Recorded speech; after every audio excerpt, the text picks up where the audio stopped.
Hello, my name is Jim Morhard, and I'm the Deputy Administrator at NASA. On November 2nd of 2000, the Expedition 1 crew of Commander William Shepard, Sergei Krikalev, and Yuri Gudzinko arrived at the International Space Station. Since that day, we've had a continuous human presence of astronauts living and working aboard the world's only orbiting laboratory. The International Space Station is one of the most ambitious international collaborations ever attempted, and is a convergence of science, technology, and human innovation that provides humanity a one-of-a-kind proving ground for Artemis as we go forward to the moon and then on to Mars. It's a demonstration platform for new technologies and a research laboratory for breakthroughs not possible on Earth. It represents the most complex space exploration program ever undertaken. And in the 2 decades that humans have inhabited the space station, we've used the unique orbiting laboratory to build our understanding of how humans can safely live in microgravity. We've made groundbreaking advancements in medicine, and we've tested technologies that will help us travel farther into space.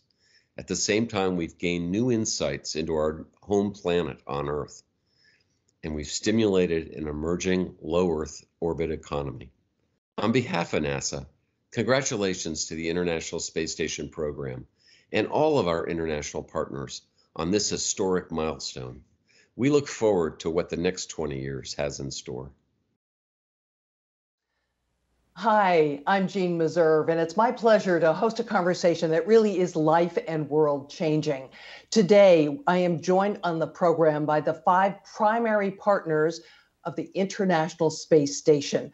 Let me introduce them now. Joel Montalbano of NASA, Frank Dwind of the European Space Agency, Luc Debay of the Canadian Space Agency, Junichi Sakai of the Japan Aerospace Exploration Agency, and Sergei Krikalev of Roscosmos with the Russian Federation. Welcome to all of you. Great to have you with us. And a special thank you to NASA for their assistance in assembling these leaders, and to the Space Foundation Space Symposium 365 platform. And now, let's go.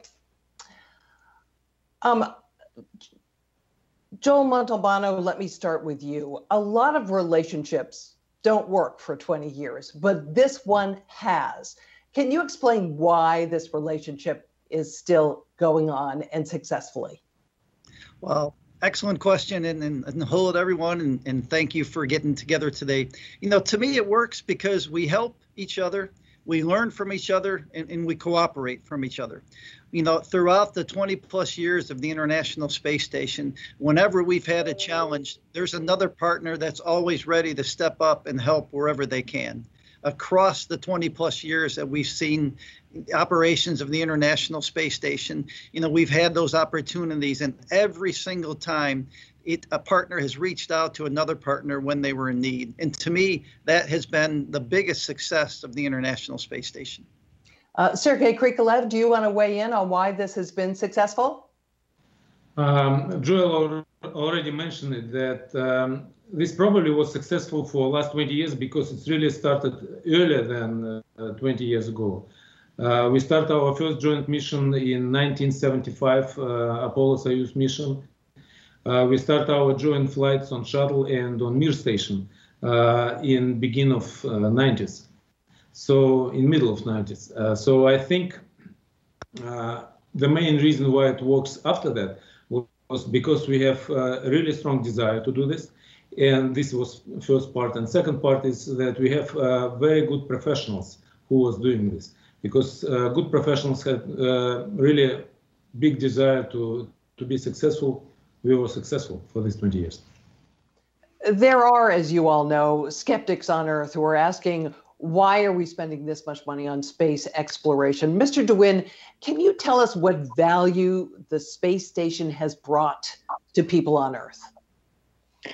Well, one of the biggest values, of course, is the cooperation itself. And we see around the world, it's not always so easy for big nations to work together And this partnership has shown that if you have a common goal, if you want to work together, that you can achieve great things. And I think the example that it sets in that area is tremendous. But it has also brought very specific results. For example, ESA has done the experiment airway monitoring, where we studied the lung functions of astronauts on board of the space station. Well, the results of that research have led to new technologies, new tests that can be used on asthma patients. And as a result of that, 300,000 patients have been tested. 36 million tests have been performed, and those patients have received specific medication for their disease. So it had a direct impact on their quality of life. Another example is, for example, the Melfi freezer that we have on board of the International Space Station. It freezes our samples up to -80 degrees. Well, the technology that is used to maintain those kind of temperatures on board of the International Space Stations is now used on big ships that transport gas. And this gas that normally boils off can be recycled. And due to that, we are recycling per year 100,000 tons of CO2 carbon emissions, meaning that it has a direct impact on fighting climate change. These are only two examples, but I know that our partners across the board have many more, have thousands of examples, how research, innovation on the International Space Station has directly impacted the life of the citizens around the planet. I'll say a couple things. On the, Frank mentioned the freezers we have on board and the -80 degree freezers. Because of the assets we have on the International Space Station and the need for us to transport across the globe, we have reached out to help these drug companies that are about to start distributing the COVID-19 vaccine, and using our experience and offering up this experience that we have globally to help this global pandemic. So to me, it's just one of the many examples where we can capitalize on the International Space Station and what we've learned over these 20 plus years to help others and to benefit humans on Earth. Political winds blow, leadership changes. Joel Montalbano, let me start with you on how you think these sorts of changes impact the International Space Station. Over the 20 plus years, we've had leadership changes in all our agencies and the governments associated with them. And, throughout that, the standard that's been cooperation. And we've been able to cooperate while meeting the different national priorities of the different agencies. And to me, the benefit of the International Space Station is we work on a physics-based, and physics is the same across the globe. So regardless of any political change and leadership change, we're able to manage and operate the International Space Station. We're able to communicate because we're communicating in a physics type method. We're able to operate and stay below any political type challenges, but we still are able to meet each agency's national goals. And so to me, that's, again, another benefit of the International Space Station. And I'll open it up to any of my other colleagues if they want to add to that. Does anybody weigh in on that, on the changes in political leadership? Okay. Well, your agencies have worked together for 2 decades now, amazingly. What are some of the things that you are able to do now that you could not do 20 years ago, 15 years ago, 10 years ago? Mr. Debay, why don't you go ahead with that one? So in our case, our original operation concept for the Canadarm2 Dexter was based on how the shuttle arm was operated, with astronaut driving at every step. But what we do now looks nothing like that. CSC Flight Control Room, which hosts the CSC Flight Controller, is now used a lot. The development of our ground segment is a big part of the ground. Completely controlling the robots from the ground is now most of the way we operate. So we work also with the American and the Japanese partner. We also added the capability to capture free-flying cargo vehicles. So since 2009, we have done 43 free-flyer captures. We also have unexpectedly become a key provider for robotic services to external payload. So as a result, the demand of our robotics has gone up and up. So we have started also developing autonomous control on our ISS robots. So this will become the basis for how we design and operate on our future systems. Mr. Sakai, do you want to weigh in on this question of what you can do now that you couldn't do 10 or 15 years ago? Yeah, we are able to proceed a variety of utilization that were not originally expected due to the great efforts of engineers and researchers on the ISS. For example, there is a research in space medicine that will be useful for future human exploration, and the private sector is actively utilizing the ISS. We are also trying commercial components in ISS. The success of Crew Dragon is also an epoch-making event. If I may appeal to you, the Japanese experimental module Kibo has both a robotic airlock and a robotic arm to conduct CubeSat deployment and material exposure experiments. They were developed by an engineer's idea after Kibo became operational. We have learned that assets having expandability fosters the utilization and future needs. I also believe that one of the achievements is that ISS international partners have been also to discuss and consider the gateway, the next human space station based on the ISS cooperative experiments of the ISS program. Has the International Space Station changed your countries and your country's aspirations in space? This is something I would like all of you to respond to, but Mr. Krikalev, why don't we start with you? Has it changed the outlook? In the beginning, of course, although we have experience of international cooperation on previous stages, but still was a pretty big concern how well we can work together, what is going to be the result of our work, and how we will move forward together. Now we know that this partnership is working really well, and now we are looking on the station not only as an platform for current exploration, but also as a platform for future exploration.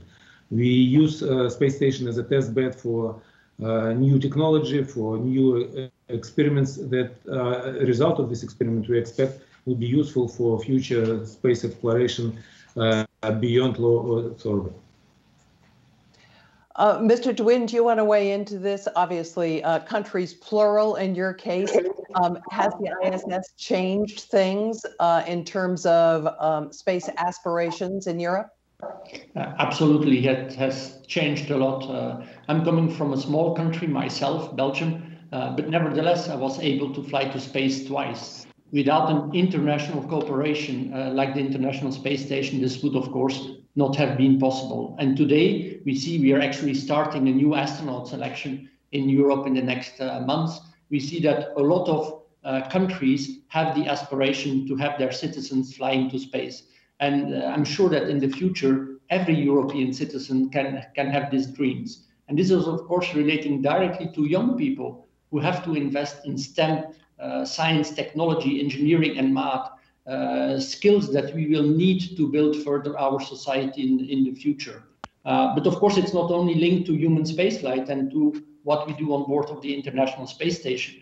There are so many other domains in space, navigation, Earth observation, telecommunications, where we will need a lot of people. And the fact that we can work in cooperation, that there is a visible element that people can see in the sky every night and say, my citizens, they are flying there, they are working there for the benefit of humankind, has dramatically changed the way that Europeans look to space. Luc Debay, how about what are your thoughts? Yeah, so our contribution, the Canadian arm, has allowed Canada to become a world leader in space robotics. It's also gave us the access to a big laboratory for science and allowed Canada to have its astronauts fly long-duration mission and international cooperation. It also helps promoting the space in Canada and was key for the development of such in the industries and the academia. So it inspires future generations in science and technology education. So it's a dream to come true for many Canadians. So we are very proud to contribute to such an important research opportunities. It is largely thanks to the ISS that the space community in Canada are now setting their sight on destinations like the Moon and Mars. So for 20 years, the ISS has been a vital test bed that enables us to prepare to explore deeper into space. So the Canadian Space Agency is very proud to play a big role in this endeavor. Joel Montalbano, your thoughts? You know, as you heard from Sergey and Frank and Luke, this space station has inspired a generation that is going to take us from low Earth orbit, where we are today, to return to the Moon and then eventually to Mars. And we're using the experiences we have on the International Space Station. You know, going back to your last question, you talked about things have changed over the last 10 or 15 years. And when we first started this project, each of the agencies had really a lot of individual projects. And what we've learned over time is if we work together and we cooperate and we combine assets and combine resources, we can do much more with the International Space Station. And that learning that we've done in the International Space Station has spilled over outside of just human spaceflight. In the science mission directorates that we cooperate internationally across the different agencies, we've taken the lessons learned from Space Station and we've used that to cooperate in those areas as well, that they based it on what we did on the International Space Station. So to me, it's been pretty cool. It's been cool to watch, and it's been just an awesome adventure so far. And if I could just follow up on that with you, in the current world of budgetary constraints, is this kind of international cooperation necessary in space, simply from a financial point of view? It's mandatory in my mind. You know, we've learned a long time ago that any single agency does not have the resources to do everything they want to do. But when you combine, you put all these agencies together, we can accomplish so much more, and we have been. And the cool thing is we've demonstrated. We don't just talk about it, we do it. And that's one of the best things about the International Space Station. I'm a little biased as you know, the NASA program manager, but I can tell you the people we're talking to today, I know would sign up right behind me and agree. Mr. Sakai, we didn't get your thoughts on that initial question of how the ISS has changed your country and its aspirations in space. I guess the ISS program and its accomplishment has changed the LEO utilization easier than previous. It is not only allowed for some special person, but for everyone having what he wants to try something in LEO.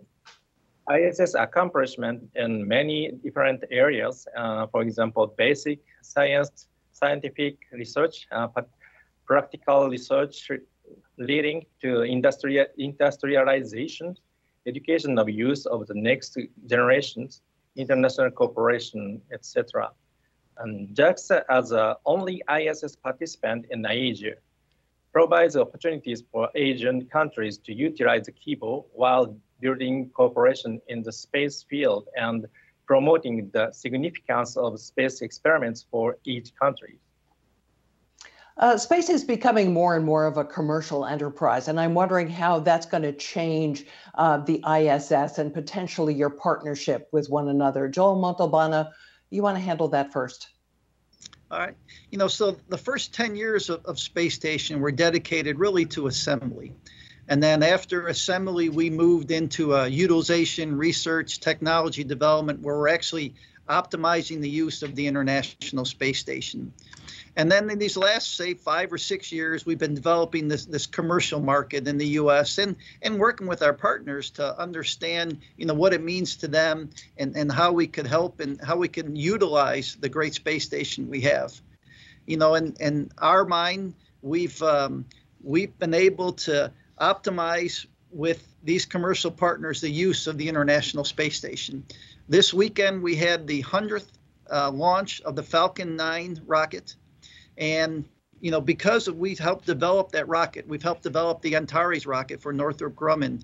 And we've taken those activities as well as other activities, and we brought items to the International Space Station. We opened doors to the International Space Station for additional research and utilization, technology development on board. And now we've opened these opportunities to commercial, and it's not just NASA. Russia has done it, Canada has done it, ESA has done it, JAXA has done it. We've all, we're all starting in different places, but we're all moving and trying to optimize the use of commercialization and use this great resource that we have on board the International Space Station. Sergei Krikalev, you want to weigh in on that commercialization question?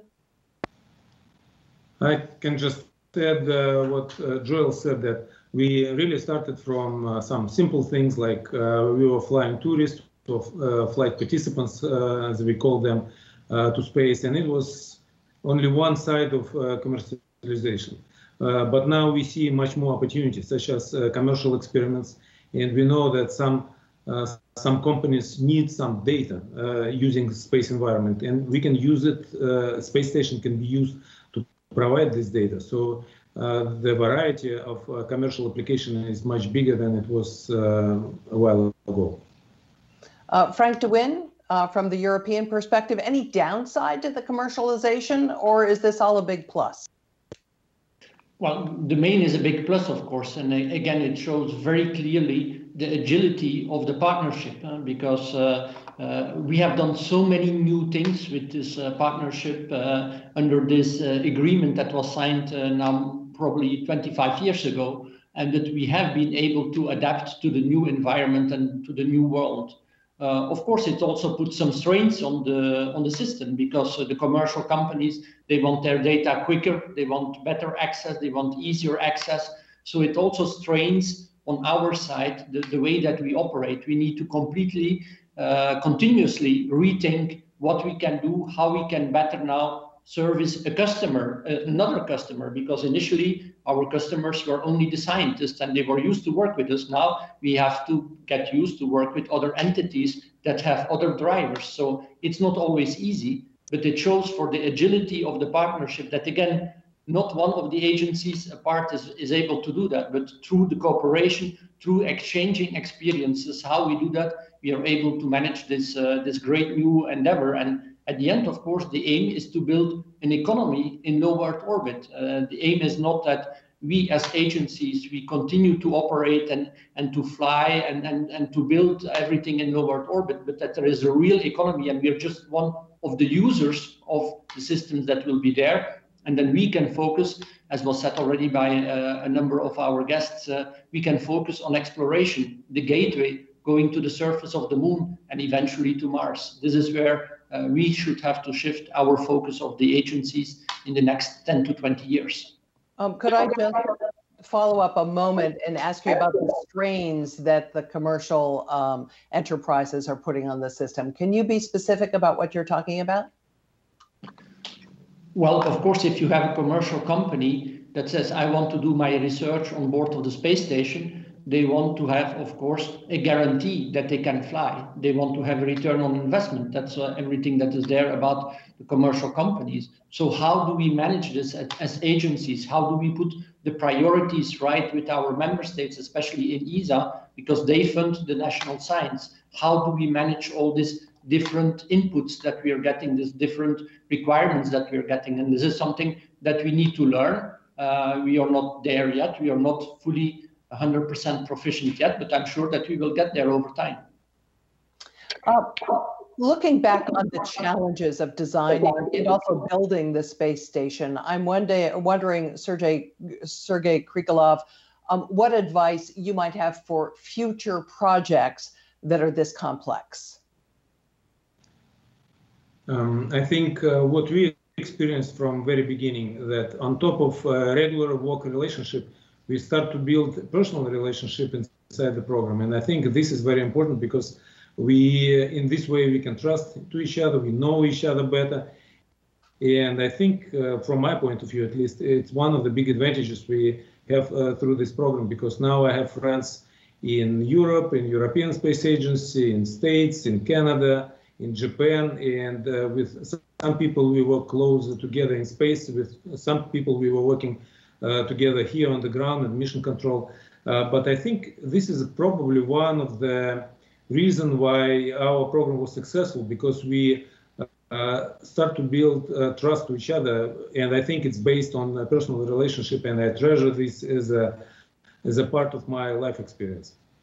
And in terms of the challenges of designing and building, what did you learn? What would you do differently if you were to do it again, Mr. Krikalev? I think we have different learning on different stages, because sometimes we try to do things standard, and it has some advantages, but also the life shows that things still different. We have one voltage on Russian segment, we have different voltage on US segment, and it has pluses and minuses. And because station is basically the lab where we can learn what is the best way to operate, having a variety of technical solution, we will have more data. And even if we found out that one of the solution is not as good as another, but if we wouldn't try, we wouldn't know about this. So I think having this variety is also good for the station and for the program in general. Mr. Debay, what are your thoughts on this, on the challenges of design and build and what might be done differently? Yeah, I think the fact that it's so complex, there's a need probably to have continuous communication between the partners, especially during the design phases, because there will be a lot of changes that will impact each other. So we need to better define the interface and well define also the role and responsibilities of every partner. I know, like on the ISS program at the beginning during the design phase, we had a couple of changes over time, and that impacted us on our design for the Canadarm, and it cost a lot of money and also had a big impact also on the schedule. So those need to be defined clearly and also on a regular basis to make sure that at least we could react quickly on those changes. So, Joel Montalbano, do you want to weigh in on this as well? How future projects that might be very complex might have learned from the ISS experience? You know, my biggest advice, and I talk to our Gateway folks all the time, is you can't start soon enough talking globally. You got to get out of this idea of, you know, a single agency item. This has to be a global endeavor. It has to be a global partnership. And the sooner you can start working together, and the sooner you can start sharing, you know, desires, needs, requirements on how you want to operate, to me, you can't start early enough. It's a huge benefit of the International Space Station. You know, when we first started, you know, we were all kind of getting to know how each other operates, and you can imagine that comes with some different challenges. You know, think of a marriage. You start with a marriage. You're starting to learn each other. Today we operate, and again, I'm probably a little biased. I believe we operate seamlessly. You know, when we have an issue, we're ready to work together, and we can solve things so much quicker today than we did in the early days. And it's because of what we've done, and you know, with our global partnership. And so I tell the Gateway guys all the time: start early and keep pressing in that direction. And specifically, I presume when it comes to design and build, you have to get talking to one another at the design phase early, correct? Absolutely. Absolutely. And, you know, it's you know, this pandemic makes it hard, right, for some people, and it's harder for us, you know, no doubt. But the beauty of Space Station is, because of all the different time zones, we've already been operating remotely. We got a lot of practice in the International Space Station. So while the pandemic has added different challenges, we can't see each other face to face like we need to, and like we've done in the past. We have some experience on this, and we're able to use that. So I'll tell you that while the pandemic's been hard on everybody, it could have been a lot harder if we didn't have this partnership already well established. Somebody else want to weigh in on this question of boundaries being pushed out further and further, and how the partnership can help enable some of these very ambitious missions that are now on the drawing boards? Sergei Krikalev, you want to take a stab at that? Joel already talked about this, that if we work together, all the time we work in some limits. We have financial limits, we have work resources limitations, and working together, we can, inside the same limits, we can move much further. Combining our efforts, we can do more things than we would be able to do if we work alone. Mr. Dwind, I wanted to ask you this same question about pushing out boundaries and how the ISS lessons can be applied and will enable future missions. Yeah, absolutely. I think it's mandatory that in the future, if we want to go further, that we will have to cooperate, that we will have to work together. And again, the friendship and the trust, the word trust was used a couple of times, that we have built in this partnership has allowed us, for example, to move much faster in the way that we have set up the Gateway program. But the Gateway program is, yes, it's going towards the moon, but at the end, we all want to explore together the surface of the moon. And even later on, we want to go to Mars. And this will be impossible if we don't continue to build this trust, build on the lessons that we have learned from the ISS, and yes, work together in ever more complex missions and ever more complex systems, because yes, the ISS is very complex, but imagine that one day we have to fly with 6 or 10 young people to Mars and bring them safely back. The complexity of that today, I don't think that we can even imagine. And so we will need all the forces and all the minds, bright minds in all the agencies that are there around the world. Joel Montalbano, I'd like to come back to you. You have offered a few thoughts already on what other space agencies might learn from the ISS experience. I'm wondering if you have any additional words of wisdom that you would like to share. Probably the, in addition to what I've said, is my words of wisdom to them would be just get started. Try, you don't have to go for the biggest success right off the bat. Try and fly a payload or two on the International Space Station. See how that works. Try and understand the processes. Allow us to show what we can do as a partnership. Fly a small payload, then fly a larger payload, then fly a person on board. You see some of the work with UAE, United Arab Emirates, where they flew an astronaut on board the International Space Station. So they're taking steps over time. Get in the game would be my biggest, my next set of wisdom, is just get in the game and let us play together. Mr. Sakai, do you have any thoughts on this that you'd like to share with others? Yeah, I'm not sure that this is the appropriate word, but ISS program allows to stay non-ISS partners or participants astronauts at the ISS. As you may know, Roscosmos has already mediated several private astronauts. The Crew 1 launched successfully on November 15th. So I guess the era of commercial human space flight will open up soon. If the country hesitates the human space flight, not learning human space environment or its difficulties, I recommend to try the onerous service of ISS utilization to demonstrate the technology for the human space environment.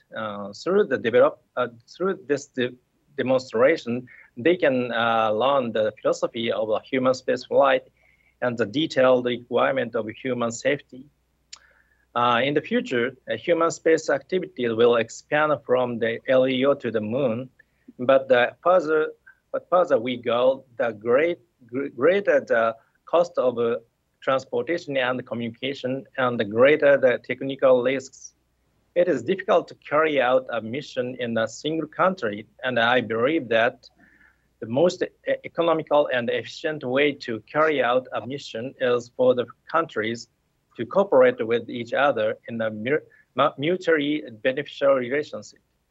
I hope a lot of countries develop their own strengths and promote international cooperations using their strengths as a contribution.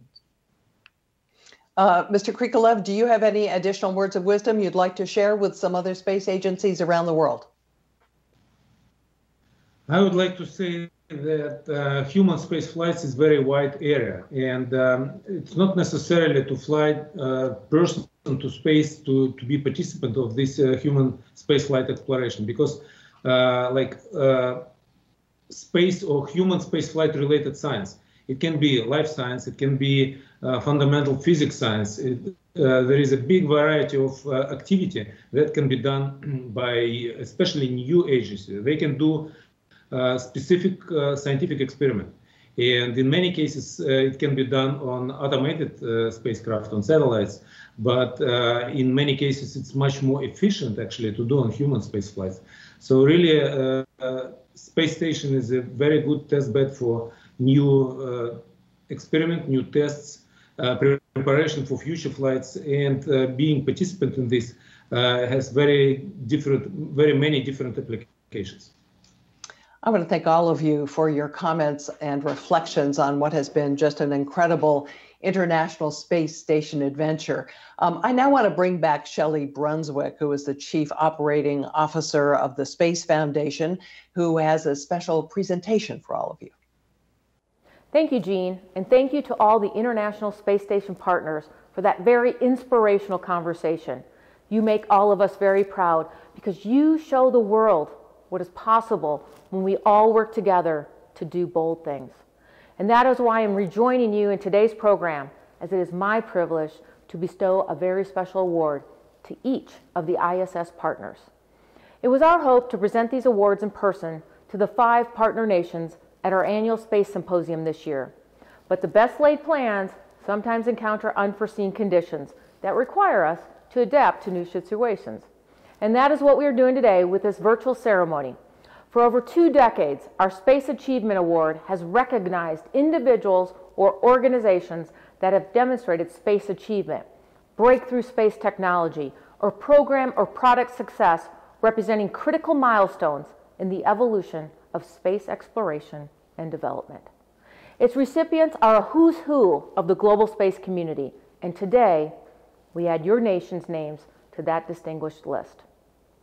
In the 20 years since the hatch opened and the crew of Expedition 1 claimed it as our new home, citizens from more than a dozen countries have visited the ISS to live, work, and advance the human adventure and exploration of space.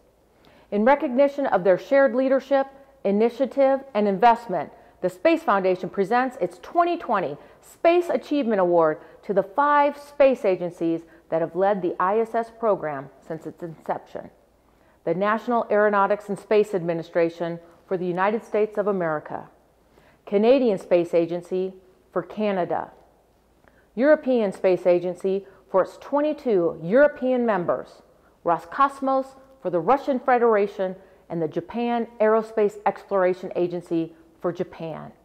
On behalf of Space Foundation and the team, I want to congratulate all of these organizations for setting the example of how effective teams work together to benefit all of us. Thank you all, and congratulations. Thank you, Shelley. And we'd like to give each of the recipients an opportunity to make a few remarks. Joel Montalbano of NASA, take it away. Well, first of all, let me show the award. It's an honor to receive this award, and a huge thank you to the Space Foundation for the award and for recognizing the international partnership. Like we've talked about today, the 20+ years of operations on the International Space Station have taught the world how to cooperate globally. In my opinion, we've set the standard on how to do that, and to be recognized for that is just outstanding. So on behalf of NASA and our partners, and I know our partners are going to get a huge, they'll be able to talk as well. I just wanted to say a huge thank you to everyone, and I promise you we'll continue this great operations of the International Space Station for many years to come. Thank you. And now Frank DeWin of the European Space Agency. Yes, also on behalf of the European Space Agency, thank you very much to the Space Foundation to give us this great reward. But it's a reward especially for the people, I think. There are thousands of people working every single day seamlessly around the globe together to make sure that 6 of our citizens can fly safely in space, can operate, can do science, and can work for the benefit of humankind. So to all those 1,000 people in all our agencies, thank you very much on behalf of ESA, and thank you, of course, to the Space Foundation for giving us this great reward. Luc Debay of the Canadian Space Agency. Yeah, so I would like also to thank you for that award. It's a great honor for me to receive it on behalf of the Canadian Space Agency. So I will share it with all the CSA employees who supported this program over these years, and also with the Canadian industry, particularly MDA, who also contribute to the success. So we now control the ISS robots from the ground and continue to evolve with the addition of the autonomous control. So the Canadarm2, along also with the shuttle arm, basically build the ISS. So Canada will continue to partner with the other spacefaring nation, and we will continue to evolve. So thank you. Let me give the floor to Junichi Sakai of the Japan Aerospace Exploration Agency. Yeah, thank you very much to Space Symposium, and it is a great honor to receive such a glorious award. And Japan joined the ISS program in the 1980s. In the beginning, Japan has less experience and achievements in human space activity than the US and Russia. And I heard that it was difficult to carry out the program. I have been working on the ISS since 1992, and I am very impressed with the 20th anniversary of human mission in the ISS and the various accomplishments it has produced. I hope that this partnership on the ISS will benefit its partners and humanity, and that it will continue to grow not only at the ISS, but also beyond the ISS. Thank you very much. And Sergei Krikalev of Roscosmos with the Russian Federation. And I would like to continue what Frank already said, that this award is an award for a huge number of people working in different countries, working together, and some people on very important positions. Some of them just new engineers and scientists who just recently joined the program. And I think this award belongs to all this big crowd that actually built even something before this program started, because a lot of things NASA inherited from previous program. The same with us, some engineers who developed hardware for Mir station. A lot of this technical solution was adopted for International Space Station.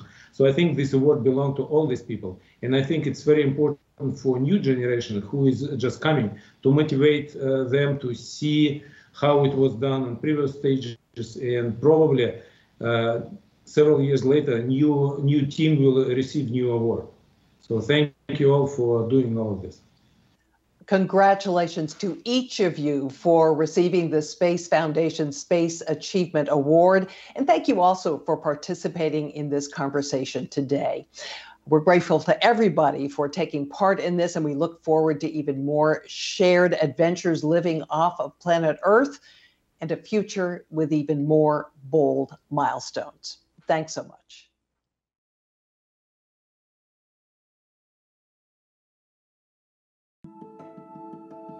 And liftoff. Liftoff of the Proton rocket and the Zarya control module. The International Space Station is underway.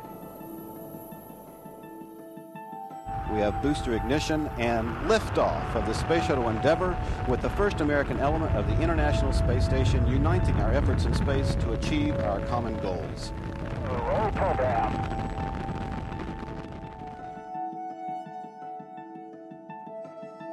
The first two pieces, the Zarya module launching from Kazakhstan and the node Unity from the United States, the first time those pieces ever touched each other was 250 miles above the Earth, traveling 17,500 miles an hour. They fit together perfectly, and the electrical signals across the interface was perfect, and yet that was the first time they had ever seen each other.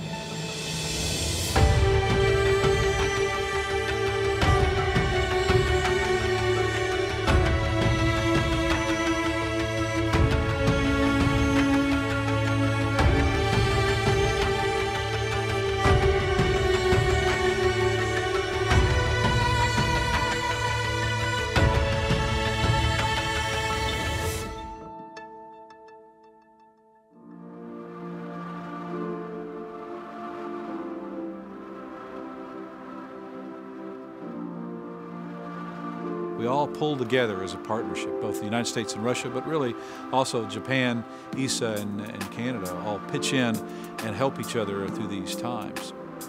Thank you to our ground support teams.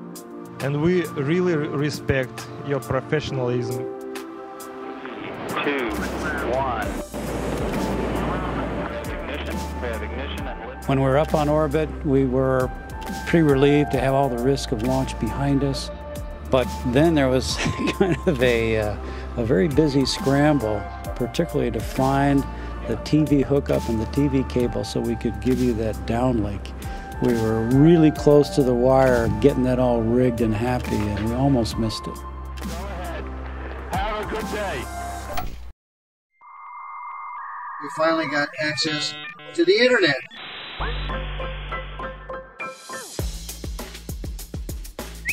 We're really happy with it because it helps us feel like we're a little bit more in touch with the world below us.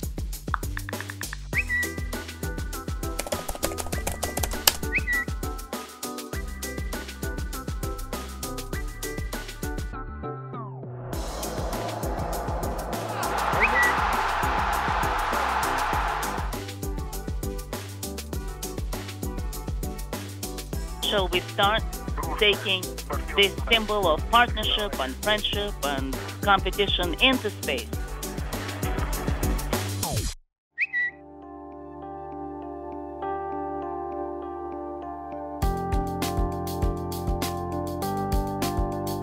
People who explore, people who venture into the frontier will want to share the experience. It's an amazing experience. We have the internet and we can get the story out to more people. So if we step away and we can look at the Earth from above, we can get a very good feel for all of the dynamic changes that are happening both in the ocean, in the atmosphere, on land, and so forth. This is the cupola. It's one of those places you find yourself hanging out in all the time because all you want to do is look back at our planet. I play this game with myself about where we're flying over the Earth. You can sort of figure it out. You can tell different cloud types over different continents. You can tell different soil types over different continents. Oh wow, the Baja Peninsula. My favorite things to look at. Nice. Wow. That is amazing. I've definitely drawn encouragement from mentors, and so recognizing that we may be offering that for future space explorers was definitely a privilege and an honor.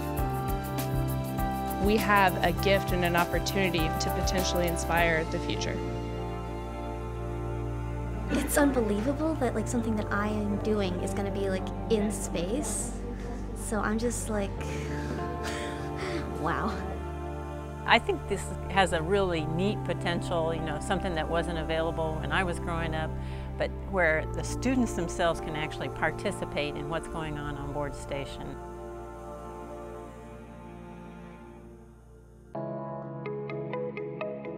First, we see these pure discoveries, where out of the blue you learn something, nobody had a clue, and it changes the way that a discipline thinks about itself forever.